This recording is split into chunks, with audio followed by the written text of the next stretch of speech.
and Coffee. Take you a quick drink and Merry Christmas to you. This morning I thought it'd be really cool to take a look at kind of a deep cut, but before we do, it's wintertime. Old man winter's a knocking. And if you are not humidifying your guitar, please do so. I receive no kickback, no benefit, other than the fact that I care about my friends and I care about my guitars and I care about you caring about your guitars. So Diodario, and again, I'm getting nothing from Diodario with this, but they make these things called humidipacks. This is what I put it in my electric cases, and I just drop it in there. They make like a cloth sleeve that almost looks like a set of saddlebags, if you know what that is, that kind of go over the neck of the guitar, or they just sort of drape, and they actually intended to drape over the strings on the sound hole of an acoustic guitar, and then you end up putting two of these on either side. Works like a charm. And in fact, if you leave these in the cloth bag, that's actually the intended and recommended use. I don't do that. There's a lot of things that I don't do the right way. More on that later as we go along. But anyway, that being said, I just throw these in the case of my acoustic guitar or electric guitar. It works great. Never had any problems with it.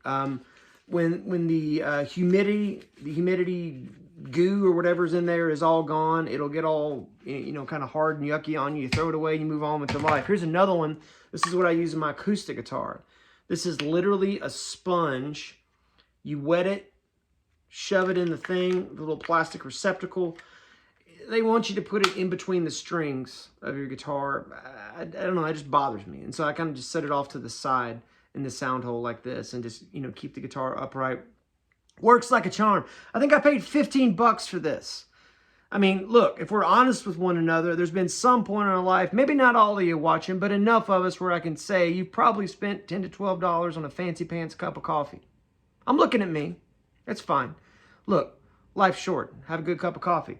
That's about how much this is, and it's a way better investment, right? It'll stay with you longer for dang sure than a cup of coffee. So get you some humidity. Well, hey, Nate, I keep my house humidified. I keep the humidifier going all the time. I understand.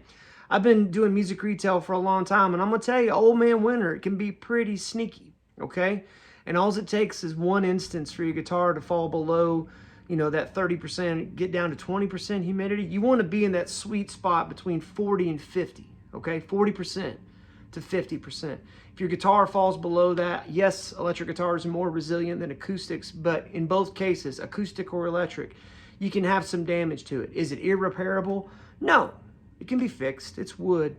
But is it worth spending $15 to keep heartache like that out of your life? Absolutely. There's my PSA on humidity. Please humidify your guitar. So this is Someday at Christmas. It's a beautiful tune. There's a lot of different versions out there, but my favorite is the young Stevie Wonder kind of early Motown era, and he sings it beautiful. This song is a cool song. It's a bittersweet song. It's one of those where the lyrics are kind of sad, and Christmas can be a lonely time for a lot of folks, for sure. And this is one of those songs that if loneliness isn't the right emotion, then maybe deeply introspective and, you know, sort of a, you know, so this is Christmas and what have you done, you know, to quote John Lennon. And this song, you know, there's some beautiful lyrics in here about my favorite line is someday all our dreams will come to be, someday in a world where men are free, maybe not in time for you and me, but someday at Christmas time. To hear a young Stevie Wonder singing that in the early 60s and all that that meant. And then now juxtaposed against today, and you look at just what's going on in the world, it's still relevant. So it's a cool tune. And what's really cool about it is that there is some beautiful harmonic movement that will make you a better guitar player if we can get this in our hands. So what I'm going to do is I'm going to show you this chord progression in A. And by the way, I am getting this as this thing I'm looking at over here. This is the Real Christmas Book. Again, I received no benefits from Mr. Hal Leonard. Not even sent me a Christmas card. That's fine. Hal, you do you, boo. It's all good. The deal is that you ought to have some Christmas books. Until the world ends, Christmas is going to come around every single year, and you're going to be, you know, re-looking at these tunes. This is a good one to have down. If nothing else, we might be able to formulate like a little instrumental piece, kind of like what I played at the beginning of this. So, without further ado, I'm going to show you a way to think about this, because this song goes through 4 key changes. And there's a way where you can grip this, that you can do every single one of those keys with this one grip. And then I'm going to show you a secondary approach to that, and then maybe something special for the last key just to kind of add some drama to it. So here we go. So the first chord is A, and I'm voicing it like this: index finger across the 2nd fret on the D, the G, and the B, and then pinky is actually going to be landing on the B string 5th fret.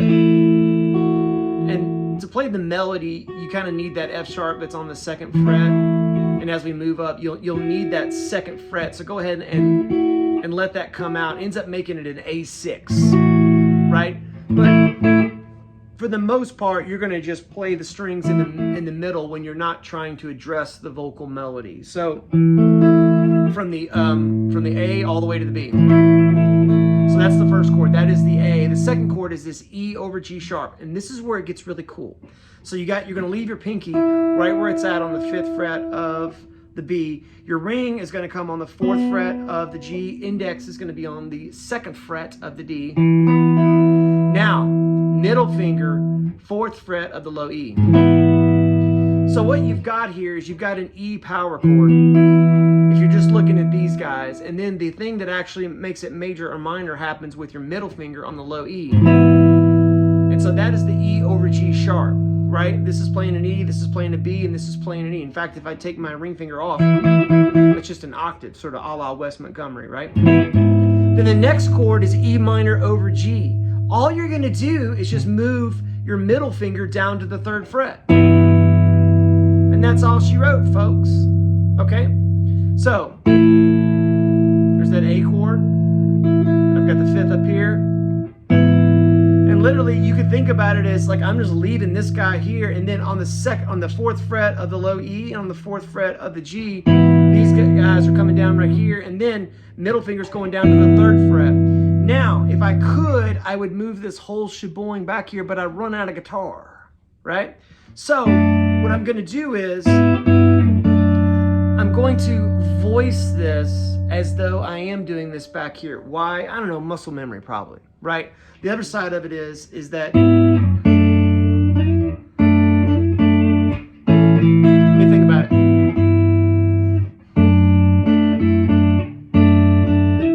Jury's out on that. I might go like this. But needless to say, it's a D over F sharp. You've played this chord probably 100 times. If this is your first time, let's go. So you've got your index finger. Let's do it like with the pinky here. You've got your middle finger on the 2nd fret of the low E, skipping the A, skipping the D. You're going to have your ring finger on the 2nd fret of the G. Pinky's going to be on the 3rd fret of the B. So that's D over F sharp. And again, I'm just going to take my middle finger off and let my index finger hit the 1st fret of the low E. Now, this is, what they call this here is a D minor 6. You can look at that as a D minor. It's basically a D minor with the minor 3rd in the bass. Right? And then we go back to A. So effectively, you've got this as the bass line.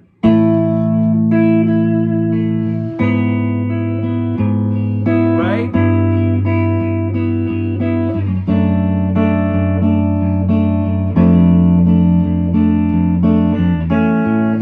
After this A, there's a B minor, and in here they go B minor, E7, B minor, E7. On the original recording, I think they just hang on that. That's a 2-5 back to A. I think they hang on that for longer. Okay, and this is kind of a spicier arrangement of that. So either which way, let's just do B minor to E right here. And what I'm doing is, since I'm already here for that D minor over F, I'm literally just going to put my index finger on the 2nd fret of the A, and then leave my middle finger, or my middle finger on the 2nd fret of the G, and the pinky on the 3rd fret of the B. So one more time. A goes across the 2nd fret, starting on the D, all the way to the high E. We're not going to play the high E, but just that's what's happening. It's laying across there. The pinky is going to be on the 5th fret of the B. Then all that's going to stay put. Your middle finger is going to come on the 4th fret of the low E, and then your ring finger is going to come on the 4th fret of the G. All that's going to stay put, and then your middle finger is going to move down to the 3rd fret of the low E, making this now this whole shebang is going to move back to where your middle finger is now on the 2nd fret of the E string, skipping the A, skipping the D. Ring finger is going to be on the 2nd fret of the G, and then pinky is going to be on the 3rd fret of the B. And then now index finger is going to play that 1st fret of the low E. Nothing else moves. And then to A. And then now pinky is going to come back right where it was a second ago. And by the way, A is 1 finger A on the 2nd fret of the open A string, and then D, G, and B are all being held down by that 1 finger on the 2nd fret. And then index finger on the 2nd fret of the A string, middle finger on the 2nd fret of the G, pinky on the 3rd fret of the B, and then E. And I'm doing kind of a 2-finger E here where my index finger is on the 1st fret of the G, and then middle finger is on the 2nd fret of the D. And then some little sliding do's here. And that's the basic progression. The reason I want to show you that first is because then it changes keys and it does what's called a pop lift, where you basically just no warning whatsoever. There's some sneaky and really cool subtle ways where you could do that, where I could go right, or we're holding down the A, I could actually just go to B flat and have that A be on top, because B A's, but they don't do that. They just actually just go. And Stevie Wonder has several songs where there's like this key change at the end of the tune, especially, where just to showcase how amazing and how elastic his voice was. Like I think about Somersault, our songs in the key of life at the very end, and she's gone. And he keeps going up, and then Golden Lady is one, you know, where he keeps going up at the end of that song. And so here we are again, and you got to wonder, because this was really early in his career. I mean, what is he, like 13, 14 years old maybe? And, you know, maybe 15, who knows? But, you know, they're going, man, take it up a key, take it up a key, take it up a key. And what's beautiful about that is that because the lyric is a little somber, every time you are lifting up, it's adding like this sense of hope, right? And, you know, you get to a line like, you know, maybe not in time for you and me. It's like, you know, we're going through all this suffering, or we're going through these hardships, not just to go through it, but because ultimately the struggle is helping us to become better people and therefore making the world a better place. I know that's a lot to read into a lyric and into some key changes, but that's how I feel about it. So with that being said, let's go to, so that's the first way to play that. And what's cool about that is you can shift this around. Well, what do I mean? Well, here's that A. If I just move that up a half step, now there's your B flat. Now you might say, well, that doesn't sound as robust as the A because I'm missing the bottom note, right? No problem. Slide this bad dude up here. Now take your ring finger and put that on the 6th fret of the low E. This looks more painful than it actually is. Again, if this hurts, move your thumb. Your thumb needs to be kind of in the middle of the neck here, right? Sort of almost lined up perfectly with my middle finger, which really isn't doing anything. And in fact, if you want to give your middle finger a job, have that person land right here on the A string of the 5th fret. What does that look like? It looks like a G chord, right? With the human capo, right? And so there's your B flat. Here's what's great. Remember when I showed you that E over G sharp? Just slide that up. So now you got your pinky on the 6th fret of the B. You got your ring finger on the 5th fret of the G. You got your index finger on the 3rd fret of the D. And then you got your middle finger on the A note of the 5th fret of the low E. And it's the same deal. This thing here is going to stay put while your middle finger moves back to the 4th fret. And then now this whole shebang comes down here to where now your middle finger is on the 3rd fret, your index finger, 3rd fret of the low E, skipping the A, index finger is on the 1st fret of the D, ring finger is on the 3rd fret of the G, pinky is on the 4th fret of the B. And then just move that middle finger now down a half step. Nothing else moves, just that. Isn't that great? It's like when the foundation moves, everything that rests on the foundation changes when the foundation moves. That'll preach. And then back to the B flat. And then we just got a C minor. And I'm just going good old C minor. By the way, that B flat was just index finger across the 1st fret from the A to all the way to the high E, and then you can do your ring finger on the 3rd fret of the D, the G, and the B, or your pinky, whatever's more comfortable, because we're not there for that long. And then C minor is just going to be index finger across the 3rd fret from the A all the way to the high E, build an A minor underneath it, which looks like middle finger is on the B string, 4th fret. The human capo is catching that 3rd fret of the G, and then ring finger is going to be on the 5th fret of the D. And then just good old F. So then it goes up another key. Same thing, this time it's on the 4th fret and it's in B. Now it doesn't do this soon in the song, but when you listen to it, you'll hear the key changes. And again, it's the same thing, just walks it down.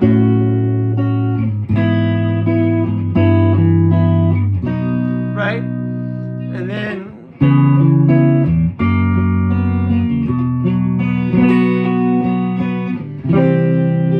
now when you get to C finally, it might be kind of nice to do like a regular C chord. This is the last key that the song's in, where he's really bringing it out lyrically. Now we do good old cowboy C, index finger on the 1st fret of the B, open G, middle finger on the 2nd fret of the D, ring finger on the 3rd fret of the A, and then pinky, put that pinky on that high E 3rd fret to get that 5th up there.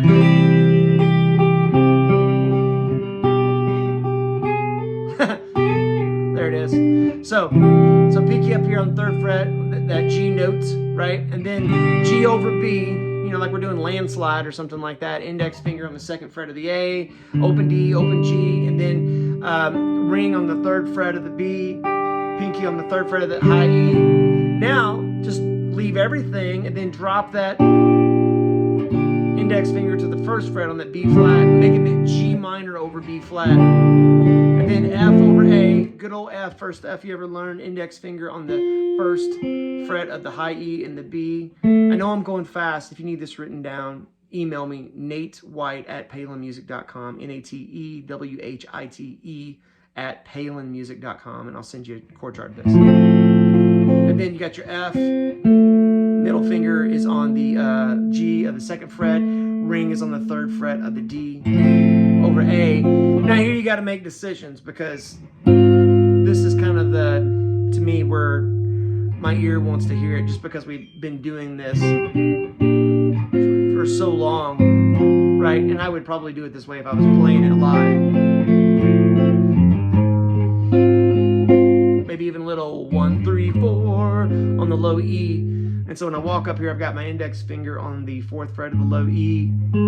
I've got my ring finger on the 6th fret of the D. Middle finger is on the 5th fret of the G. Pinky is on the 6th fret of the B. And then back to a C. I did a C sus2 just a second ago.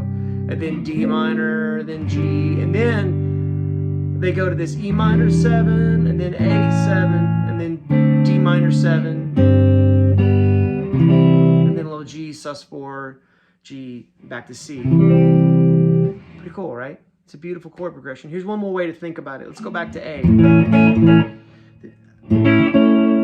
This is kind of a tighter cluster, and this would be kind of a cool way to do it if you were...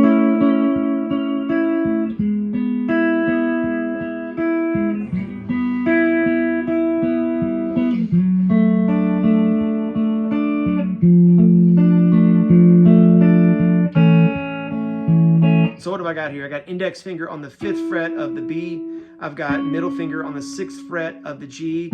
I've got ring finger on the 7th fret of the D. That's an A chord. Kind of looks like an F. But I'm just not playing the high E. Just playing the middle strings, the B, the G, and the D. And then I'm going to slide this down to where middle is going to hit that 5th fret of the B. Index is going to hit the 4th fret of the G, and then ring is going to be on the D string of the 6th fret. That's just an E chord. So you got an A to an E major, right? So middle on the 5th fret of the B, index on the 4th fret of the D, or excuse me, G string, and then D is the 6th fret with the ring finger. And then this is the minor version of that, and so you're going to have basically what's going to happen is your index is going to stay put, and then your middle is going to hit the 5th fret of the D, and then your ring is going to come off and then hit the 5th fret of the B. And then come back down here to the shape that we were just at, right? And that's going to be middle finger on the 3rd fret of the B, index is on the 2nd fret of the G, and then ring is on the 4th fret of the D. And then just like we did a second ago, your middle finger is now going to be on the 3rd fret of the D, index is going to be on the 2nd fret of the G, and then ring is going to be on the 3rd fret of the B. And then 1 finger A. And then you can do a little B minor, a little E, and then back to A. It's a beautiful tune. It's a beautiful tune. Again, if you know of a different arrangement of this that I should check out, and you know, just if nothing else, I would just like to hear it. Please put that in the comments. What are some other Christmas songs that you like? We only got so much December. We ought to take a look at a few Christmas songs. I thought this would be a cool one. And it's one that I remember bringing up last year, but I don't think we got very far with it. So here we are. Someday at Christmas. Ronald Miller and Brian Wells wrote it. Stevie Wonder performed it beautifully. If there's other Christmas songs you'd love to take a look at, let's do it. We're wrapping up this year. It's been a good one. We've been living life the best we can with the guitar in our hand. That's what Chords and Coffee folks do.